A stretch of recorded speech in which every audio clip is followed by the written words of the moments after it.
people in Gaza. Well, with me now is BBC Arabic's Mohamed Taha. Let's talk through the few issues there that I mentioned, starting with the Houthis and this attack that's managed to get through to Tel Aviv, and just explain how significant that is.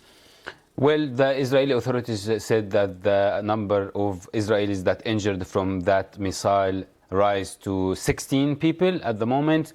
So it is very significant because Israel and Yemen are exchanging attacks since 2 weeks in particular, and Israel hit Sana'a and Al-Hudaydah 48 hours ago. It is significant mainly for two reasons. The first reason that it managed to hit Tel Aviv, and in the last 14 months when we are following the war in the Middle East, we did not see much missiles from Hezbollah, from Hamas, or from Iran even managed to hit the Israeli territories. For this missile to travel more than 2,000 kilometers and to manage to hit Tel Aviv and to manage to maneuver all the air defense systems, the Israeli air defense system, it is very significant. The other significant indication that Iran is saying we are out of Syria, our influence in Syria is now minimal, and our influence in Lebanon and Gaza is minimal, but we have other alliances who can make the war going on and cause Israel many troubles.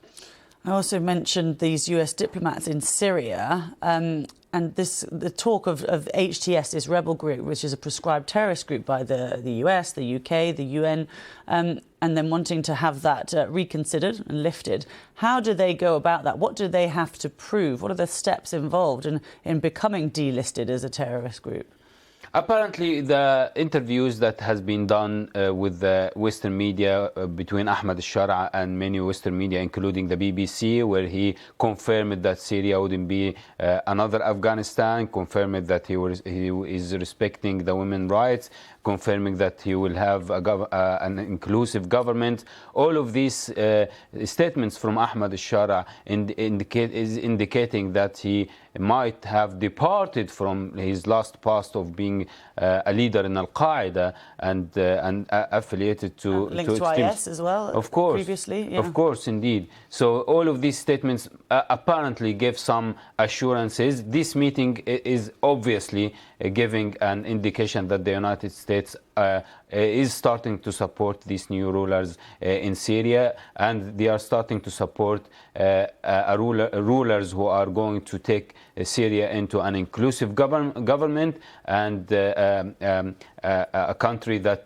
is tolerating all the other factions and looking forward to a better future to this country. It's apparently it is a matter of time that the sanctions might be lifted, as the American officials already informed Ahmed Shara that they are not going to give any reward to anybody who would give information about him, as previously stated by the United States. So apparently it is a matter of time that the United States... There was a $10 million bounty, is that what you're referring to? Yes. Yes, on his head, wasn't there, previously? Of course. So they informed him in this meeting that this is not the case anymore. And apparently the Western countries and the United States are very keen to see a stable Syria and very keen to see that the Syrian people would have better future. The other item that I just mentioned is Sweden and its funding, stopping its funding for UNRWA, the agency that helps Palestinians. How much will that affect UNRWA's work, and will it inspire other countries, I suppose, to go along the same route? Indeed, that unfortunately might happen, because Israel announced already that they ban the UNRWA work in Israel, which will be including the West Bank and Gaza, which are the areas that Israel control anyway. So the UNRWA is serving more than 6 million Palestinians in Lebanon, in Jordan, in Gaza, in the West Bank, and Sweden starting to be pulling out from financing the UNRWA. That is a real risk on these Palestinians that rely on the UNRWA to get food, to get water, to get aid, to get medical supplies And the big question is now, what is the alternative if all the countries will stop their finance to the UNRWA? So would Israel be stepping in and do the same? What would happen? It is just adding more misery to the Palestinian